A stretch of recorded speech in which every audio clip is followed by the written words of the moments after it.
ertaroq boshlashlik kerak. Bolalarni odam qatori qo'shishlikka. Epla olasan, qilasan, bor. Bering mashinangizni yuvsin bir marta. Yuvib bo'lgandan keyin bilasiz qanaqa bo'lishini. Zato yuvdi-da. Dadamning mashinasini men nima qildim deydi? Yuvib berdim deydi. Tushunarliga birodarlar. O'ziga ishonchi ortishiga yordam beraylik. Nimanidir yuklaydi ularga. Xudo berganiniki 15ida bosh, Xudo urgandi bolasi 30ida yosh. Nimaga 30ida ham yosh? Chunki o'sha kichkinaligidan bu bolani o'ziga o'zini ishonchini ziyoda qilib katta qilinmagan.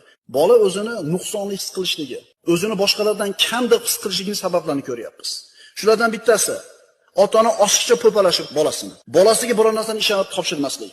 Masalan, bir odam bolasini uylaydi, qo'liga pul bersa, borib bozor qilib kela olmaydi uyga. Nimaga desa, uylanguchi bo'lgan hayotida bir marta shu ishni qilmagan. Yoki qizini turmushga berishdan oldin ona ta'lim-tarbiyani o'rgatmagan, ovqat pishirish noyopishda uy tutishlikda, erga bergandan keyin qiylanib qoladi.